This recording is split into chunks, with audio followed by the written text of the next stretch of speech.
Hi. It's a little different to, ooh, wow, I am echoing. A little different to shift gears from co-coordinator to presenter. A year ago, when Mike and I started planning this conference, we really wanted to try to create multiple perspectives, and hopefully you'll be hearing that as through the presentations. And through today, the focus on students. So as Mike said, that has been my focus. To give some background, I bring up a picture from a year I spent in Fort Wayne and worked with Upward Bound students. Anybody know the Upward Bound program? Great program. So this was most recently, and what was unique about this situation was, as an assistant professor, I was able to work with content area pre-service teachers, and we worked with the lowest level readers in the Upward Bound program in an out-of-school context during the summer.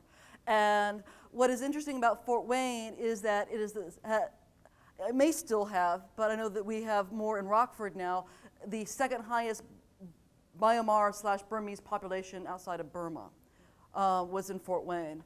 And so these adolescents were coming together to, they're in an Upward Bound program to get college ready, long before we started hearing college and career ready, but that has been the focus of Upward Bound for a very long time. But these are very low-level readers, some who have been in the United States for a very short period of time, some have lived their entire lives here, but continue to struggle with academic literacies. My first teaching position my teaching occurred in Texas, a Bachelor of Arts in English Language Arts from Indiana University. I am a Hoosier. I left the state of Indiana to go to Texas in the early mid-90s for warmer weather and for a job. Not much change in some ways in that regards. And I worked with the first job.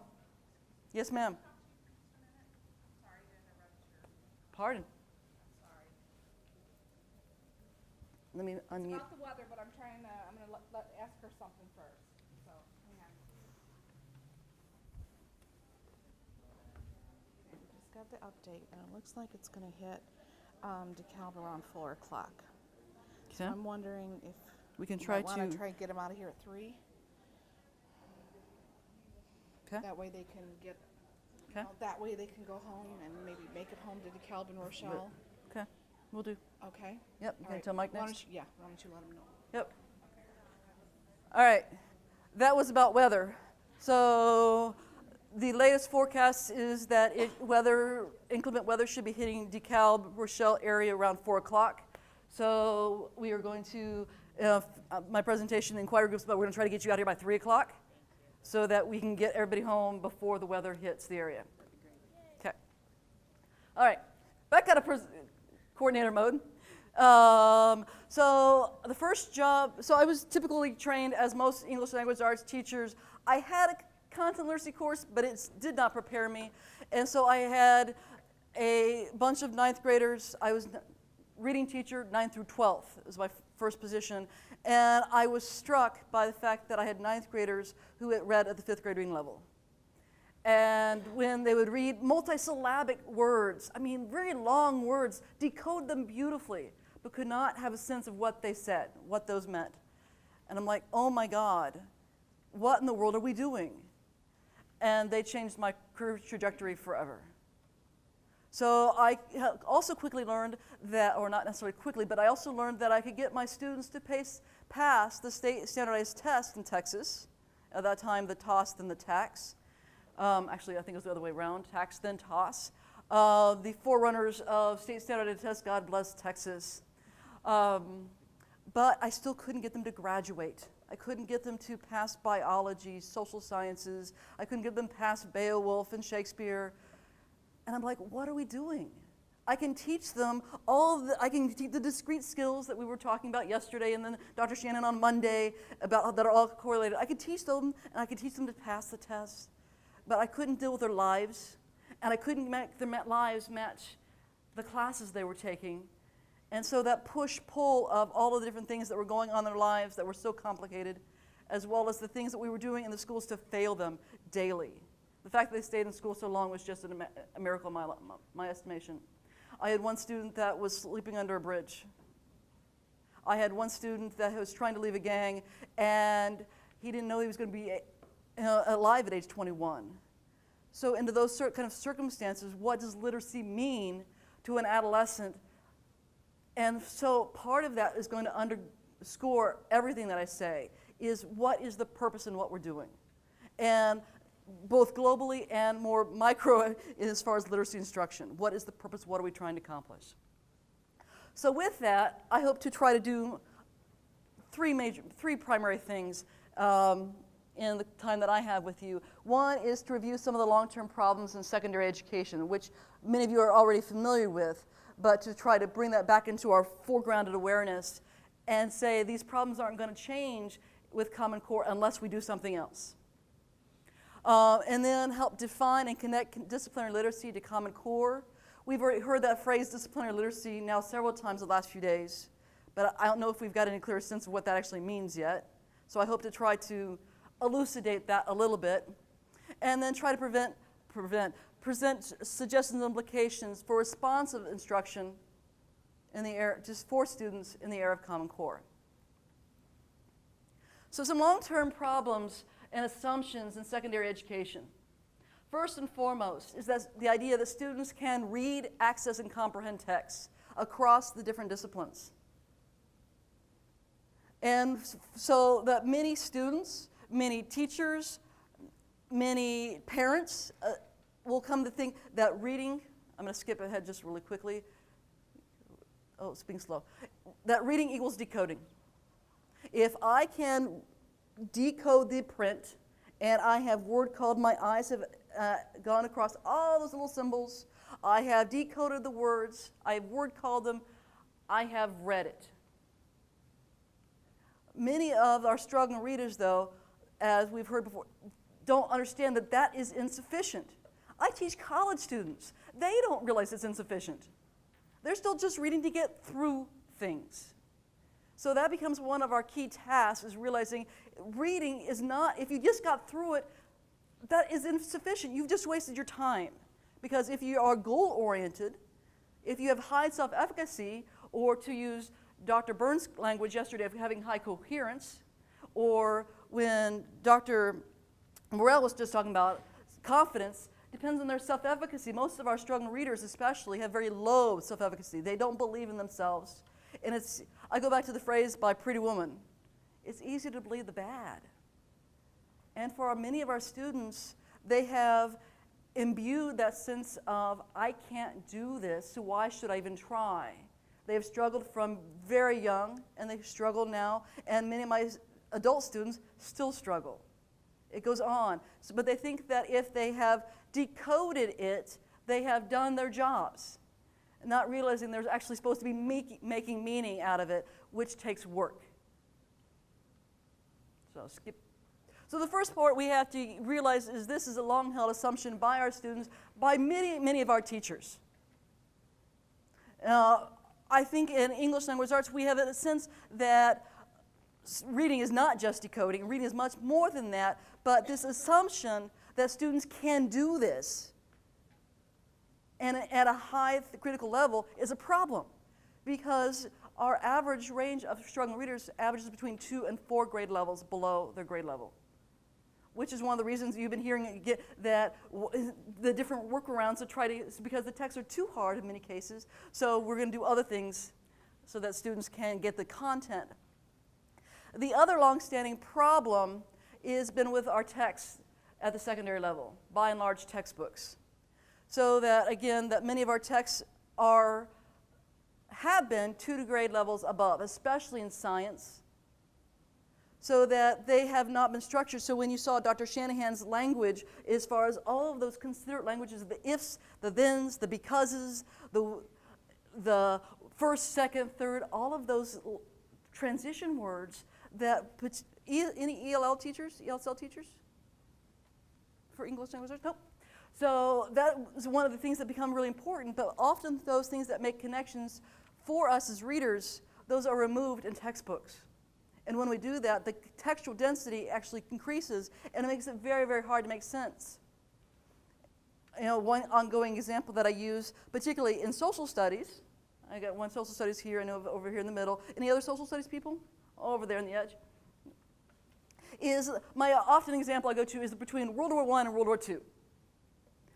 Students' long-standing issue is because we often teach those as discrete units, just different chapters, they never realize that World War I, in fact, caused World War II. They never make those connections because the structure of our curriculum, the structures of the textbooks, you see them as different, and they don't have those causal connections. So look what happened here. This is what then happens here. So our inconsiderate textbooks that we have relied on for so long, that have consisted and largely have been our forefront of our curriculum at the secondary level, has been an overarching problem. But beyond even those two, and for me is this one here in the middle, is for me the biggest issue, is the lack of clear, meaningful, relevant purpose to students. Because you think of your typical adolescent, and when you get, when am I ever going to use this? And why should I care questions? And usually, they are framed in the most flippant, annoying ways to just get you irritated. Yet despite that flippancy, the questions are real, and the questions are genuine, that I don't think that we as a educational organization and profession have really attended to very well. That this question of purpose, of why are we doing what we're doing, is exceptionally important, and that we tend to dismiss students because of their, the presentation of questions. But we need to be tending the questions itself. And then lastly is this lack of clear modeling, scaffolding, and apprenticing of students in the disciplines. And Dr. Byrne was talking about, particularly in trying to build reading stamina, but in this case is the lack of clear modeling across the disciplines. And I would contend that this one connects to the first assumption, that if we assume students can't read/decode, if we think reading is decoding, and then why should we have to do all this modeling? It's right there in front of them if they just read it. If they just read it. So why should I have to model if the students are able to read it?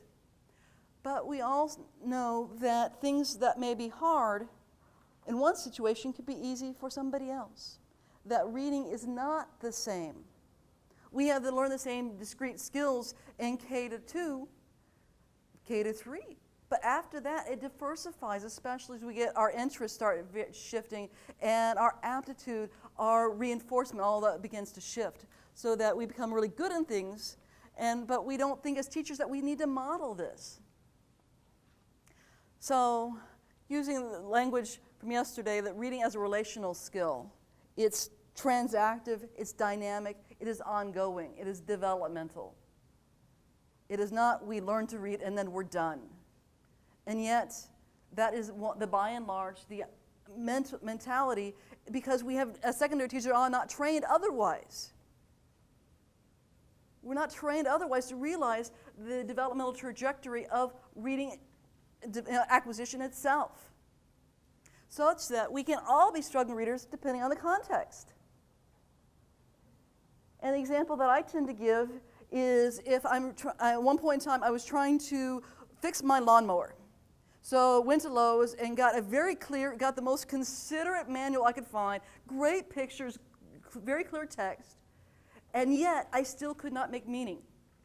I could not fix my lawnmower.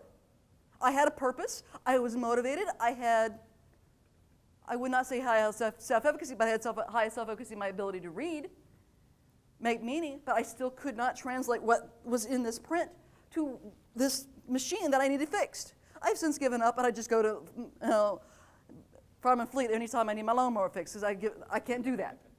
I can't read and make sense of that material. I need somebody who is an expert to show me. And so if one thing that I can help convey and reinforce as you take this information back is that we need everybody at the table across the disciplines, because we all need to be showing what it is to learn and think in our different contexts, because we can all struggle depending on the context. And as such, we need our disciplinary experts to address literacy in their own context. How many of you are in situations where you as English teachers expect to be the reading teacher also? Because you're English, right? So of course you can teach reading. As was mentioned yesterday, one class, maybe. Many colleges do not actually require a literacy course in secondary instruction. So it's very possible that you could go without ever having a reading course, period. Let alone if you just may have one. But how many classes in English language arts have you had? A gazillion? Seems that way.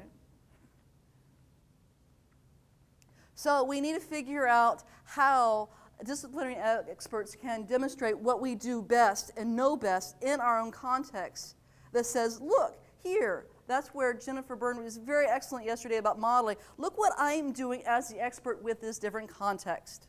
And she tried to pick one that was hard for her. And I would argue that each of us in our own disciplines need to be thinking aloud and modeling what us as experts do so that we can show the students so they can see that. They can't just pick it up because it's just magical. It seems like it really formed many of the languages, and I am using the idea of disciplines as different languages, because it seems to them as if, it's all Greek to me. So they go through 6 or 7 different classes, having to negotiate 6 to 7 different vocabularies and languages in every 42 to 47, 55 minutes. I don't know about you, but I can't process that many languages effectively, that quickly. And so part of that then we understandably is that we just give back what we regurgitate. I can never get a chance to learn anything. So we got this part, so I'm going to skip.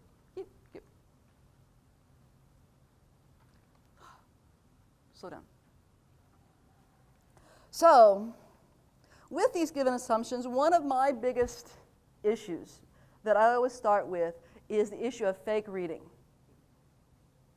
Fake reading, to quickly define, is any way that you and or your students will, because you may have done, I don't know, I've only met like 2 people out of thousands, maybe millions by now I've interviewed, that have never fake read in their life. Ever. So, any different ways to do anything but have to actually read the material. So fake reading, there's no comprehension, there's no meaning making. I want you to actually take a couple minutes at your tables, and how are the different ways have you observed your students fake reading? What are the different ways they will do to avoid actually engaging reading the material? So take a couple minutes, please.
One more minute.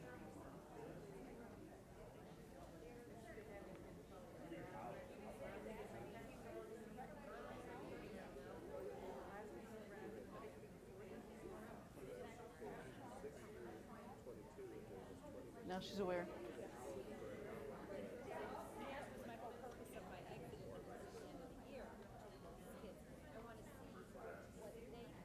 And then I show them what I wrote about them, and they're like, oh my God, it's kind of matches. So it is totally a cool thing to do. The kids love it. At first they were like, All right.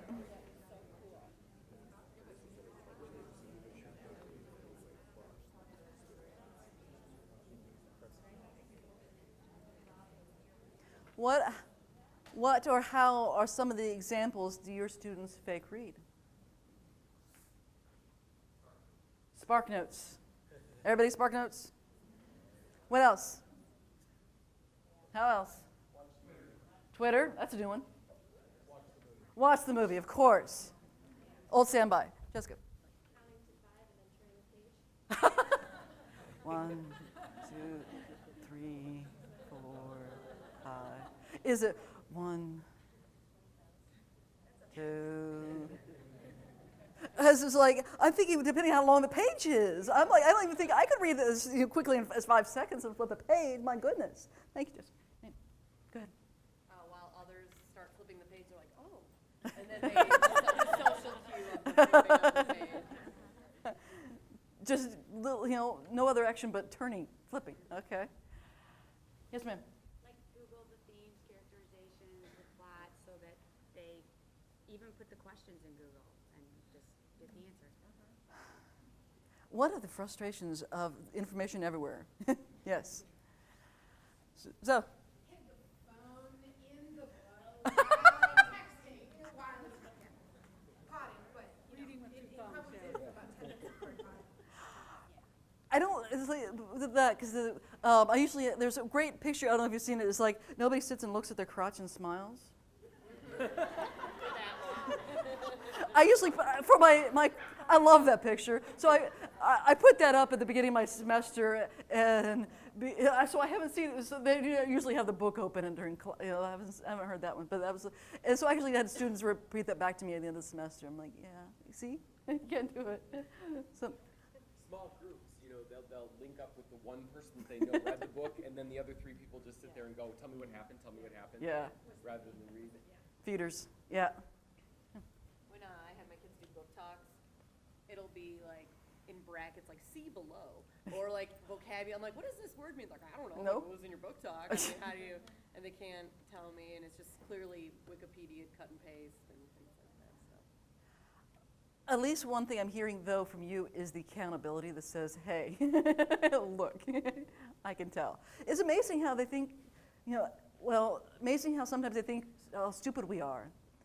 But on the flip side, when I talk to my college students about this, whether it's my PE students, and many of which are struggling readers themselves as adults, or my pre-service English language arts teachers and social studies, people who are going to be your colleagues in a few years. We'll talk about their fake reading experiences and how, as honor students, fake read through everything. Everything. Get A's and B's, honor roll, AP classes, fake read through everything. I had one student last semester talked about, I hate book reports. And, but they were talking, that was in connection to fake reading. And they said, I did the same book report since 5th grade. Got an A on every single year. I don't know how many years, but that was at least 5 years a student used the same book report to 5 different teachers. Got an A on every time. Either he was really smart in 5th grade, or perception is like in 10th grade. So those are the things that I find is kind of ironic, is when they're very forthright about telling me their stories too, about how they have faked the system. But it also then makes me sad that we as a system have allowed them to, get the A's and B's. Many of them are, it's like very high successful individuals. but then don't have the skill sets to go into college because they have fake read their lives through. And they kept waiting. Someday somebody's going to catch me. And they never got caught. So that was my comment about your accountability, is you recognized it. So many of them, so one answer of my future students was, I just need to, get cleverer than they are. And I don't think that's the answer either, because they're always going to out-trick me. There's always going to be a joke student that's smarter, clever, and it's just going to take more work at trying to outsmart the instructor than I want to put forth the effort. But the question then is, sparked out, talking to other students, watch the movie.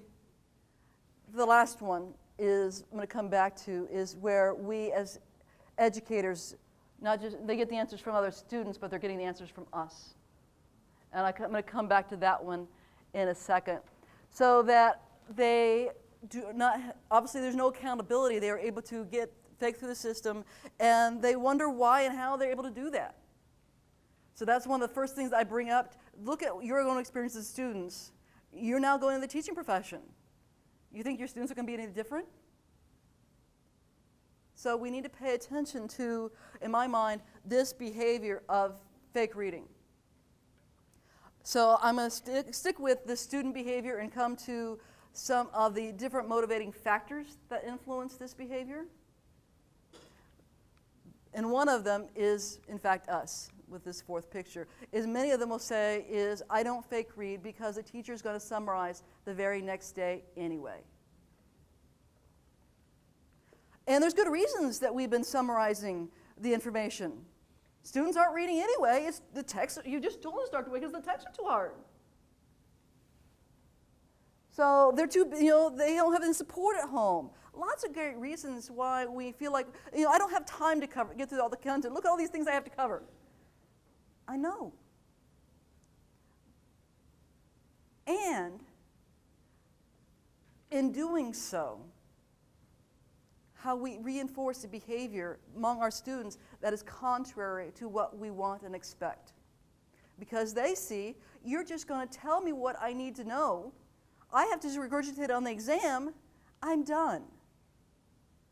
So in our efforts to help mediate some of these other deficiencies, our own behaviors of summarizing the information for them have been creating the same behavior that we don't want to happen. So I put that out there as an issue that we need as a system to pay attention to as secondary educators, that it's unfortunately simple Pavlovian behaviorism. We give you, they recognize, and then they give us that behavior. But unfortunately, that behavior is not actually what we want, but it's connected to our behaviors. Not to our expectations, but to our behaviors. And they're very good readers of our behaviors and our what's going on with us beyond what we actually also just say. So we often will be a significant contributing force and factor for fake reading, and this is something we need to contend with. So we've been talking about some of the different reasons that students do fake read. And I mentioned one reason why students fake read. What are some other reasons that, in your experiences, why are some of the things that students fake read? What else? They're bored. What else? They don't believe in themselves.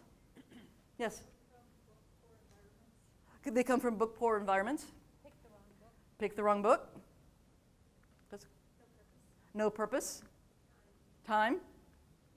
They want to stall from having to tell you about what they read and things. So, like in the independent reading, if they know they got a book report to do, they want to stall that as long as they possibly. I'm going to procrastinate.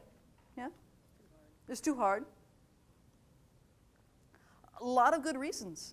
A lot of the, and the reasons will differ. Sometimes they overlap, sometimes they differ from those who struggle, from those who are honor students. The students that are in multiple activities and multiple sports, and they're coming home and trying to get some assignment done between 11 p.m. and 2 a.m., and they're back up at 5 a.m. Or the struggling readers that may also be in all those sports because those are motivating for them. And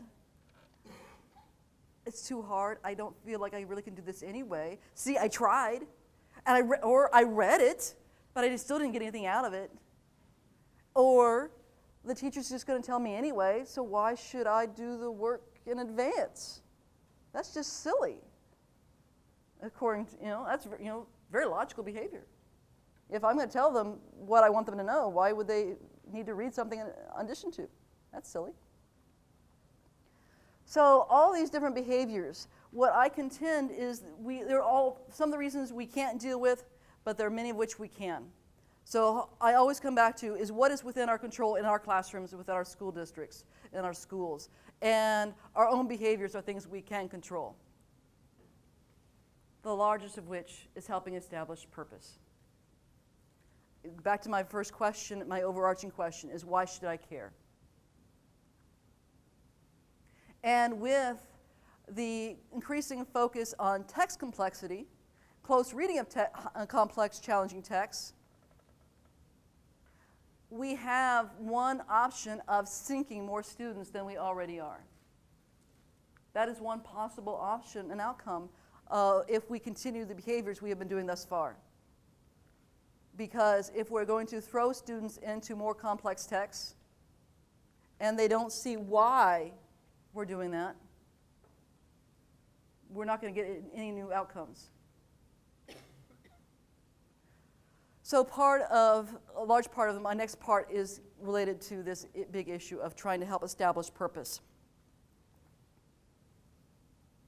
The other point that I want to make is that at the secondary level, I would contend that we've been teaching complex texts forever. For many students, To Kill a Mockingbird is a complex text. Shakespeare is certainly complex. You look at most, even short poems by Emily Dickinson, one of my all-time favorites. Not easy stuff. We've been teaching complex texts forever. Anything in the classics was not originally meant for adolescents in the first place. So just by and large, we are teaching often books that were not originally meant for adolescents. They were meant for adult readers, thus complex texts. Yet, if we do not change how we approach these complex texts, one, by establishing purpose and connecting it to our students' lives, it will still be as alien, and these complex texts will still be as inaccessible as ever.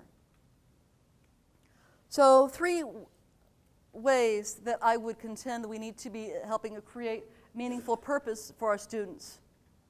One is to connect that task to the overall disciplinary purpose. A second is to create meaningful tasks and assessments. Oftentimes, our assessments have been based on, skim the chapter, find the answer, and then answer the question at the end of the chapter. Students are very good at skimming strategically for assessments that we have created that only have asked them for low-level knowledge. The other part that is important that I think Dr. Morell highlighted very, very well is we need to connect to students' lives.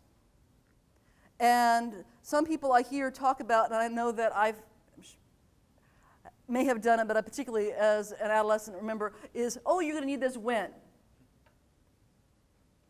As an adult, you will do this all the time. You will need this because. And while that may or may not have been true, I'm not going there, is it has no connection to my lived reality right now. Most of our adolescents, a few of them can, but most of them don't think beyond this next weekend. The longest it maybe is minus prom. Homecoming and prom, they can think long-term for that. Minus that, it's really hard. So connecting to students' lives in the here and now, not in some distant, unanticipated future. So connecting to their real life experiences today.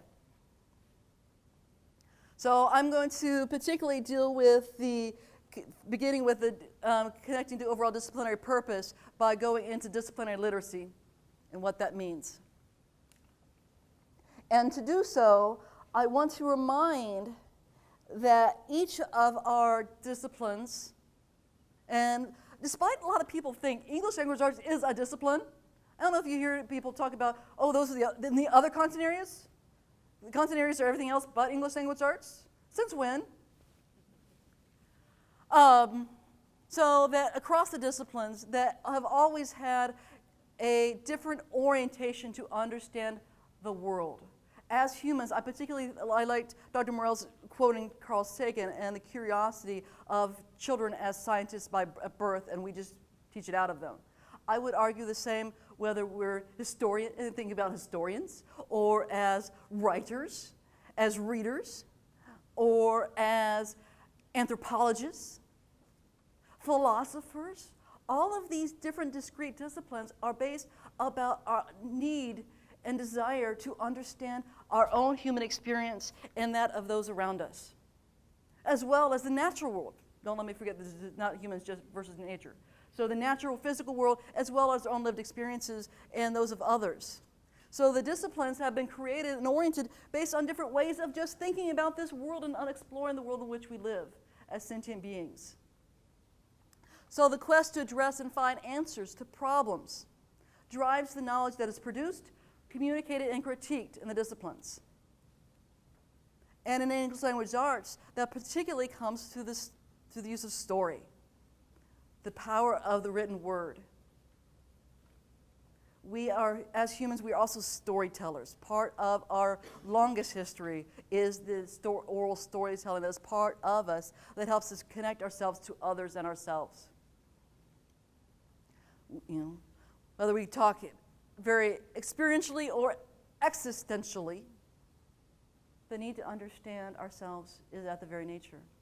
So, based on this, we have different kinds of questions that are asked in our different disciplines. Wiggins and McTeague use the frame of essential questions.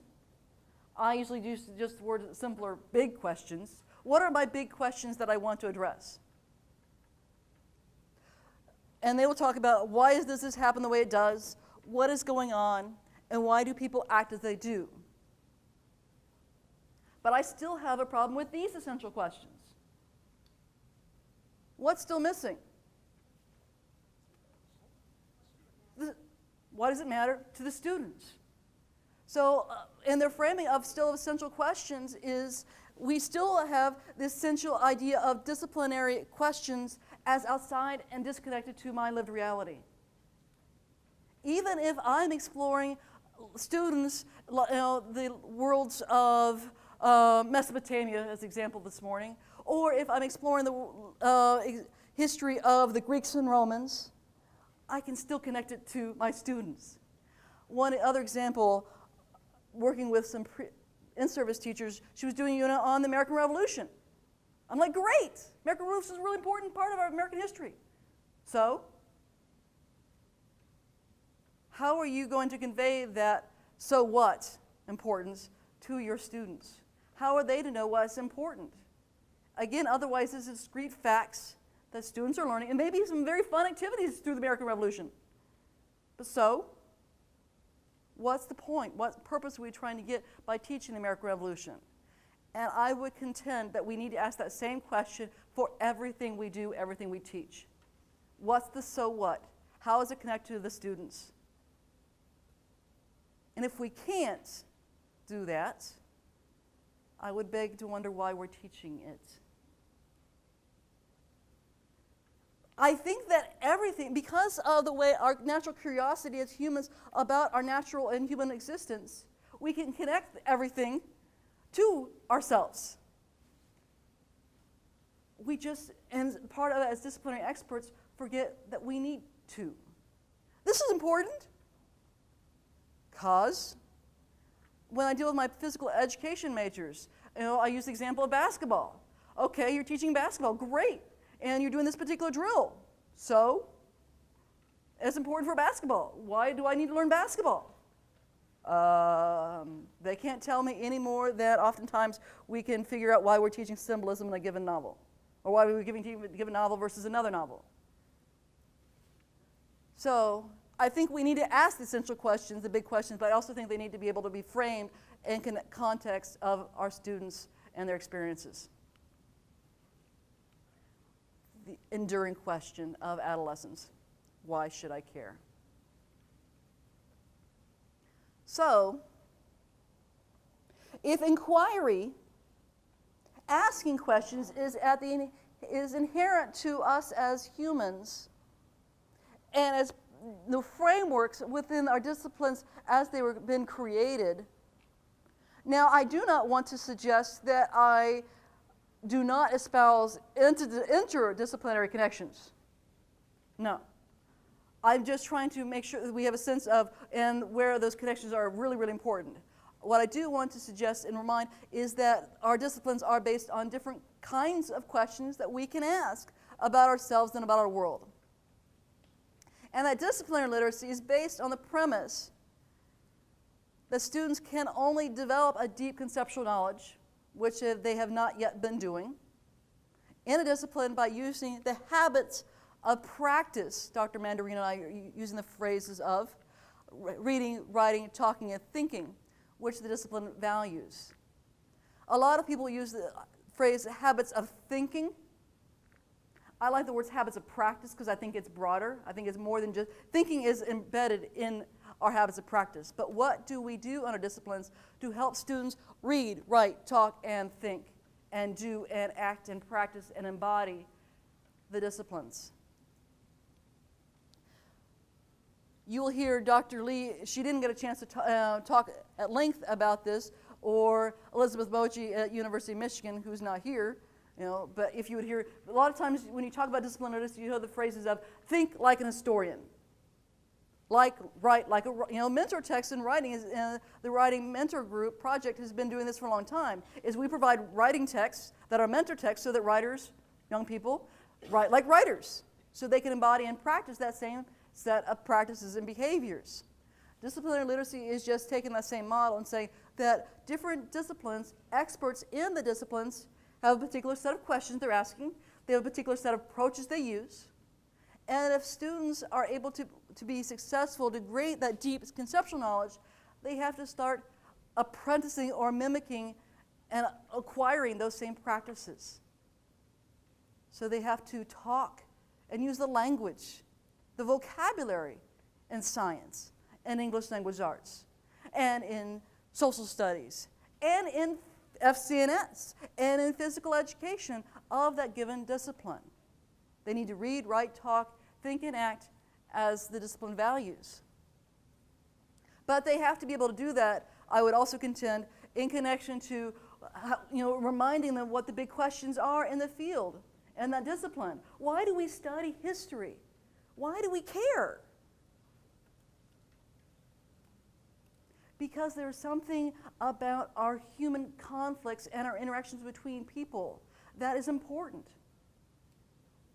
And how oftentimes, whether it is a battle of civil rivalry, or now we're talking about civil rivalry writ at large between two nations at conflict over space. No, this is my part of the room. You can't be in that part of the room. Geography. Or whether we're talking about plate tectonics that causes earthquakes in Illinois.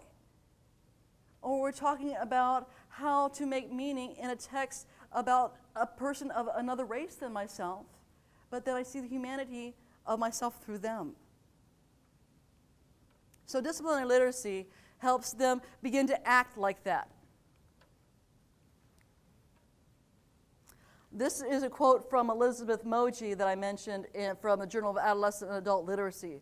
I want to particularly highlight and bring your attention to the second half of this, because she goes beyond. Timothy Shanahan is one of the keynote experts in disciplinary literacy in current era.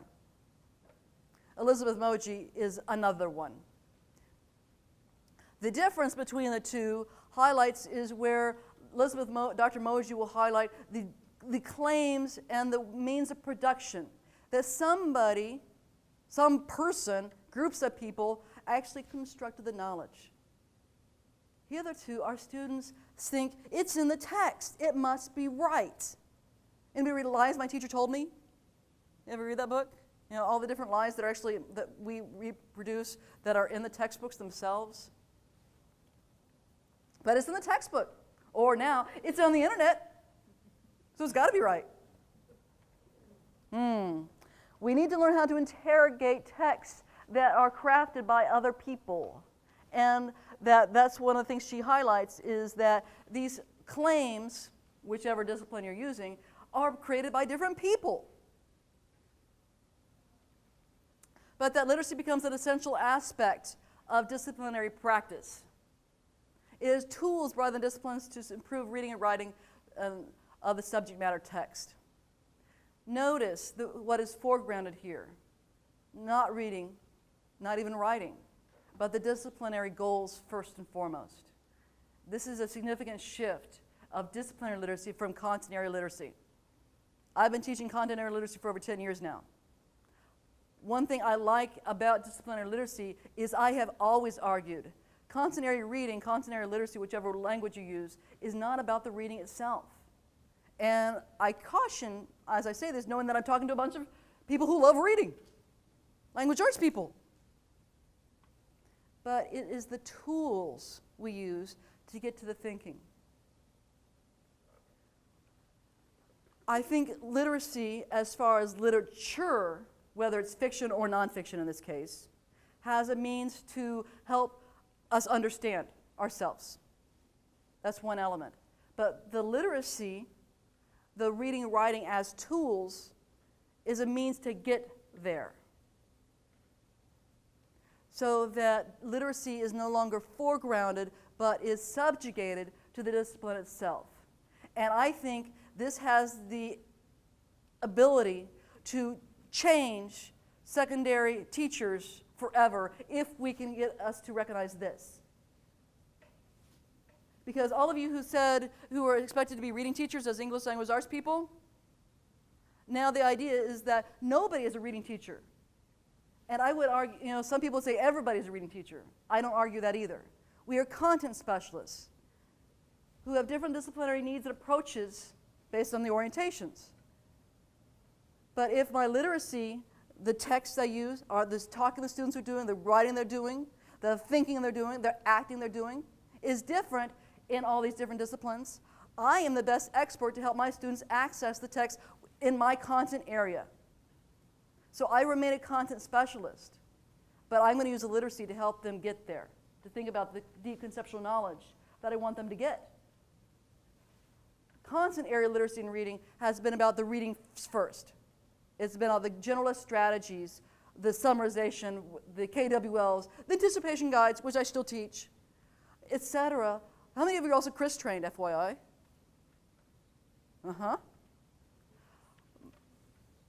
Chris is a nice packaging of strategies. No beast about that. But often the other problem that gets other teachers mad, oftentimes outside of English language arts, is it's not differentiated.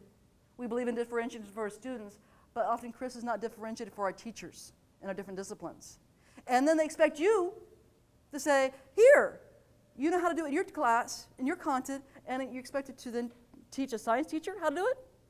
That's going to get my English teachers mad, and they get the science teachers mad, and everybody's mad. It's just bad.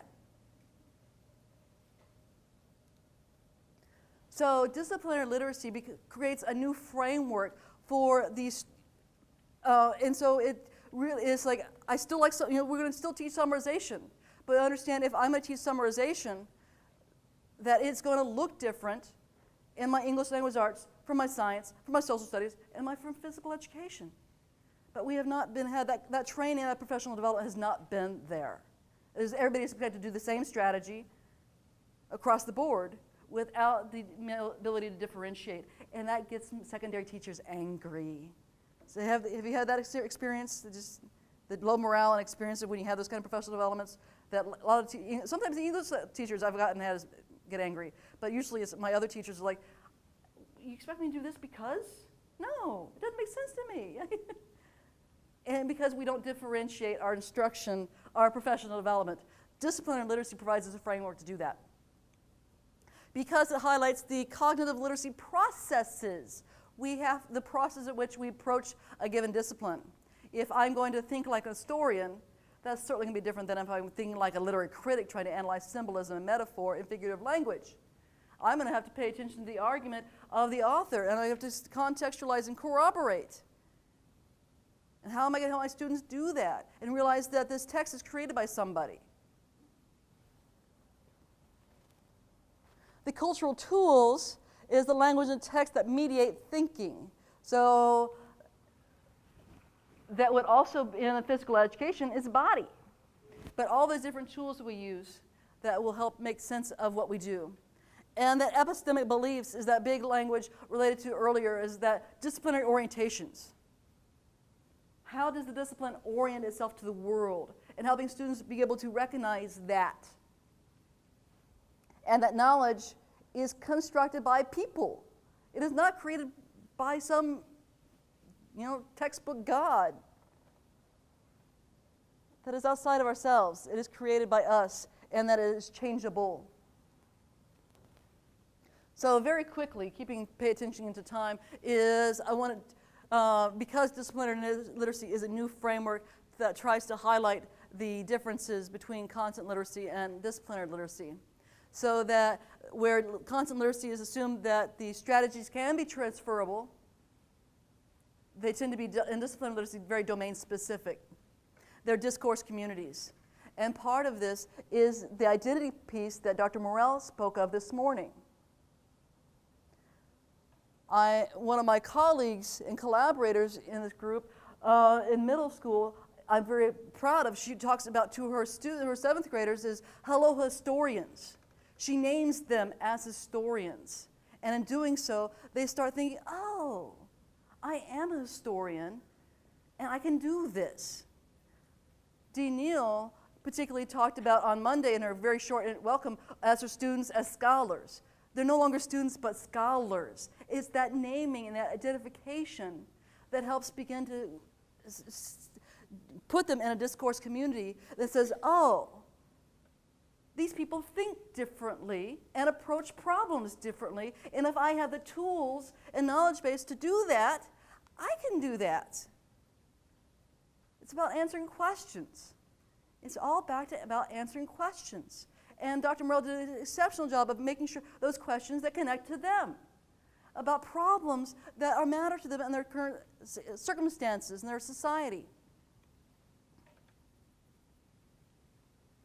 And so then adolescent literacy writ at large. So following up is that we need to give students real reasons to care. We need to connect to their lives, whether it's through an interest inventory, whether it's through conversation and conferencing. They will tell us through their writing and journals. It's very easy to find out what matters to them. We just need to listen, and we just need to ask. We need to pay attention. We need to address factors within our control that encourage fake reading, because we will not get to close reading and fake reading are antithetical. I'm going to say that again. Close reading and fake reading are antithetical. So if we are going to meet the Common Core and try to get students to do close reading, they can't fake read at the same time. They also have to have the strength and stamina to be able to do that. They also need to have the identification and the self-efficacy, the confidence that they can. We also need to explicitly address literacy concerns as they affect disciplinary learning, and realizing that these are tools that are within our disposal that are going to support our learning in our different disciplines, and those will look different. And lastly, we need to bring our non-ELA teachers to the table. And so those who are in social studies, because we don't have any other people besides that here, kudos to you for joining the conversation, because by and large that's been my experience, is English language arts people are the ones that care about Common Core. But there are Common Core standards for social studies, science, and other technical subjects. So somehow, I encourage you, let them know, spread the word. We need to get them at the table and said, if you want to teach science, if you want them to read and think about science, you need to use literacy that can do that. If you want students to be physically educated people in physical education parlance, you need to get them to think, how does this help their physical activity to do that? If you're in foods and nutrition, how are you going to get, what literacy tools are your needs to help read a nutrition label? Do you realize how hard it is to read a nutrition label? I learned more about reading as an adult and trying to figure out my own health needs than I did as a kid. Because, my Lord, it changes. Monounsaturated fat, which fats are good fats, which are bad fats, which, energy drinks, don't get me started on the energy drinks. Investigation of food, I think, is one of the most important elements at our adolescents' lives because we have this great instruction in health and physical education. Then they go to the lunchroom and have a Snickers and a Coke.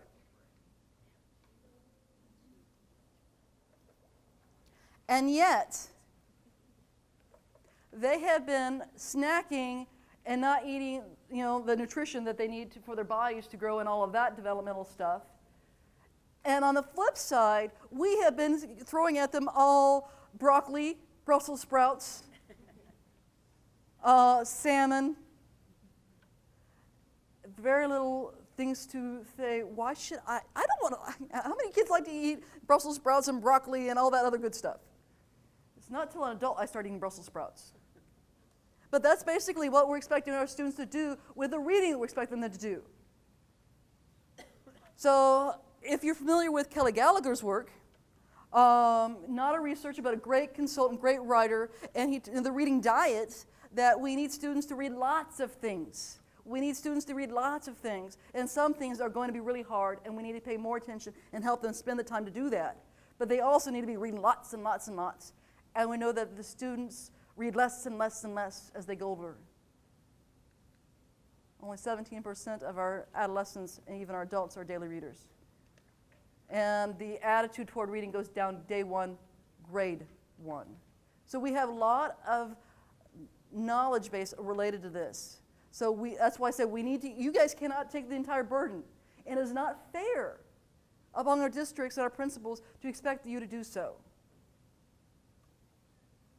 So it is incredibly important that we get non-ELA people here to recognize this is not, but part of it, that's why I said it's not about reading.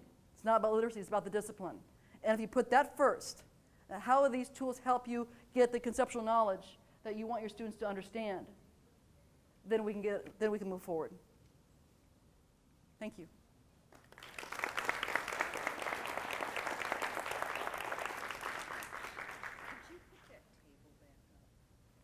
The adolescent literacy, content literacy table? Yeah, that was really cool. Okay. As soon as my touchpad decides to work.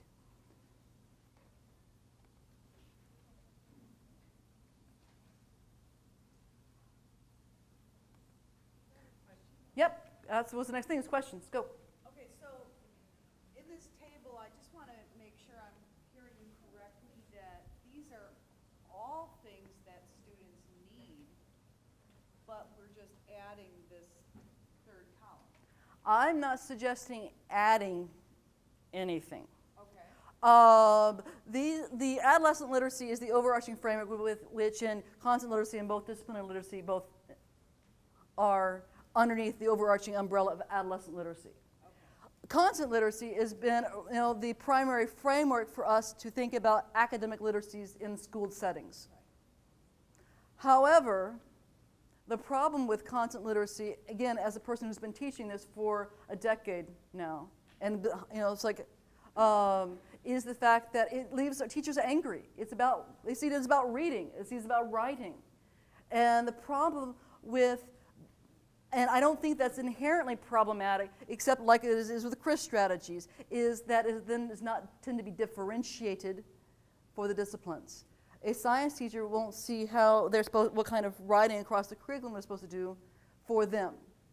So we need to differentiate. Within disciplinary literacy, the discipline is foregrounded and put front, and then said, okay, if the scientific method is the primary mode of inquiry in science, what means of recording observations and taking note of the observations and making hypotheses and predictions, recording them, and what kind of results am I going to, because dissemination of information, replication is all part of science. So how is writing supporting that basic process?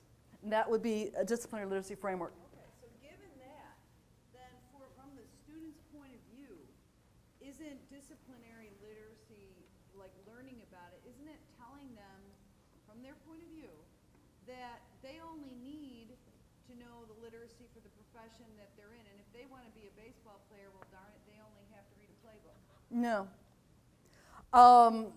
Because what good disciplinary literacy doesn't look like literacy at all from the student's perspective. It just looks like learning. So even at the college students, when I start introducing this, I'm having them think about if my social studies people are over here and they're doing social studies stuff. I am an English language arts, they're talking about English, and I'm using a particular template that helps them think about this particular text. Their focus is on the content. The tool is just supplementary to help them think, to help them get through the big ideas in their context, in those texts. So they don't even realize they're doing literacy, per se, in that particular, until I said, well, look what kind of reading, writing, talking, and writing you've been doing. Because they were like, oh, it's not until after the fact that I begin to mention this is literacy, because the focus was on the meaning making of the content, which is what we want. And the focus is on the purposes of that discipline, and that's the difference. The one thing I would add that I didn't mention earlier related to this is my elementary teachers in our master's programs, they know a lot more about content area literacy than our secondary teachers do. So if you're talking about questioning the author or text to text connections, text to text, text to world, text to self, my second grader was doing those.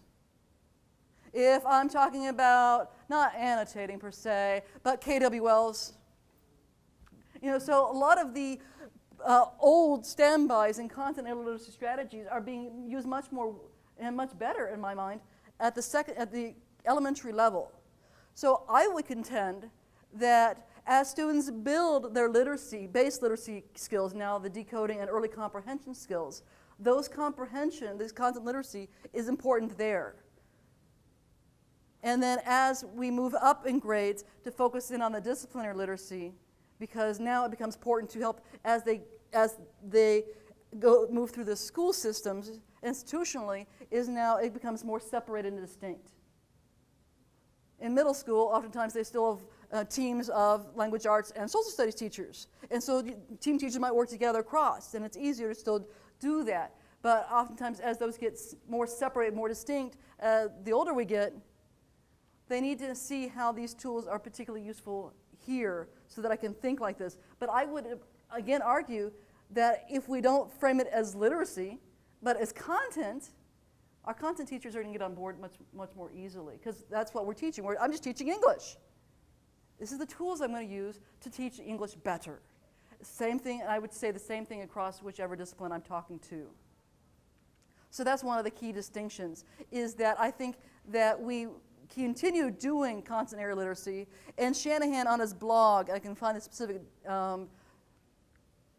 highlights the distinction that disciplinary literacy is not a new name for content area literacy. It is really a reorientation of how literacy is positioned. Previously, content literacy reading was foregrounded, and that it was basically reading is the same. But that is, again, in opposition to our understanding that reading is not the same across the different disciplines and different contexts. It's not the same. It's the same discrete skills as far as the decoding a print. But how I decode the print based on my purpose, whether I'm reading Harry Potter or whether I'm reading a text that's really, in my case, Foucault. I'm still decoding print, but what I do with that print is very, very different based on my purpose. And we need to create that purpose and help our students create purpose much more effectively. Thank you. Other questions? I have one about fake reading. Great.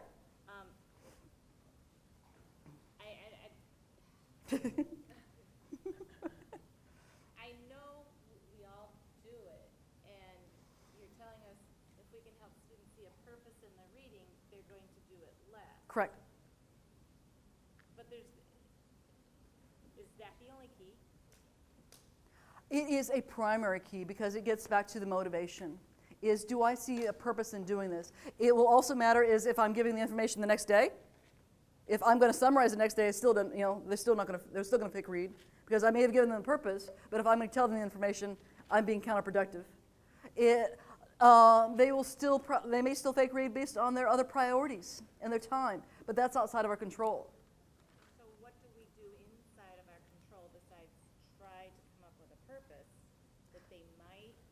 If it's back to things that they can connect to, they see whether, even sometimes it's some of the most mundane activities. When she talked about, with Jennifer yesterday, it was about the 2-minute thing. I know this is hard. I know this is boring. This is bad. I get that. And we're going to have all the text that we're going to have to do that. But it's only for 2 minutes. You stick with me for 2 minutes. And then you go back to do something fun. So and really the purpose there was, even something that the students wouldn't like, was the fact that, one, they had the immediate reward, but two, is they're going to feel better. And that sense of getting stronger will sustain them. So if they say, the other part of that with the constant literacy or disciplinary literacy that I would contend is that we need to debrief what we're doing. Did this help you? Did you see a difference? Did you like this? So part of that creating a purpose is, do the students then, after you've set a great purpose, do the students see that? Because if the students still don't see that, then they're still going to fake read.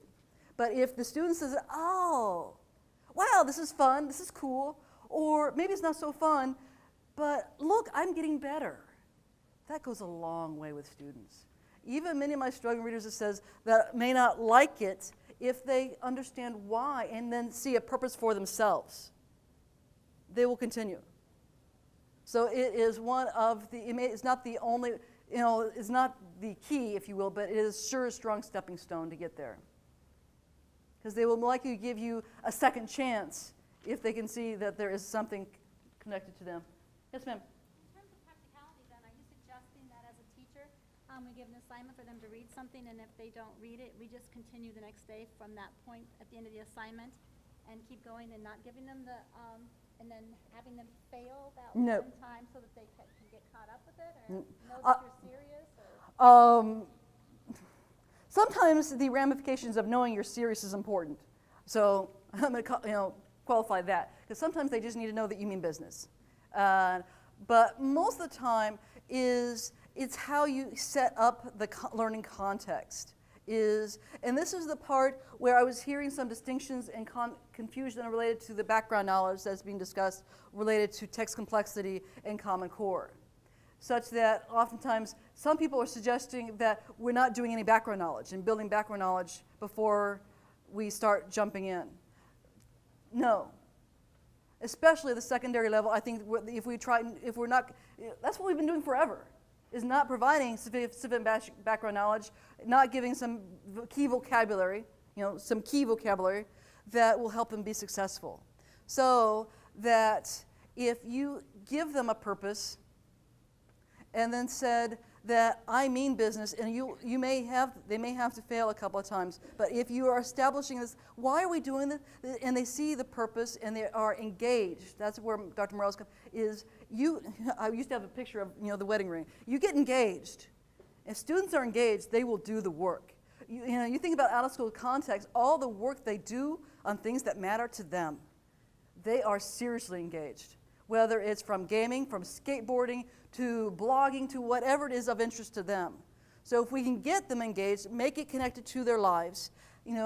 Shakespeare was funny, but oftentimes we can't tell that he's funny and raunchy because of his language. So if we can figure out some of that, I like to use some graphic novels that that are kind of anime, and then look at this scene. And then I've got actually now 3 different graphic novels for Romeo and Juliet, and taking one scene and say, what do you notice about these 3? And then say, oh my God, it's like, so one is about, and one version is modern language, but they're set in Verona. One is Shakespearean language, but they're in Japan. And the other one's somewhere in between. So they're different, but it's all the same story.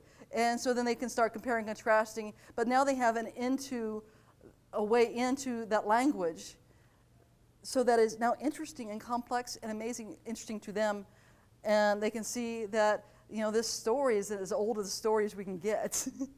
And so that once they get engaged, now you have a long way to getting them to read. Again, as far as the other battles, as far as time and priorities, they will make the time if they see it's worthwhile. And then there'll be the few, the 10% that will probably not, and they will need to fail and then you learning to build. I am going to match my behavior to my expectations again and again, but I am going to make it meaningful, and making sure they understand, they see the meaningfulness to them. Because if they don't see it, then we've still failed. Because it may be meaningful to us, but if they don't see it, we're still wrong. Does that begin to answer your question? So sometimes they will need to fail, but most of, part of it is, do you mean business? But we have to make them mean business in a context and climate that makes them want to engage in the first place. That's got to come first. Other questions? I think the issue of fake reading is one of the hardest to deal with. All right. So with that, I am going to shut down, and then I want you to, and your inquiry groups, as you will, is begin to think as how do these particular issues of text complexity, close reading, argumentation, how are we going to frame that in connections to making it meaningful, purposeful to our students?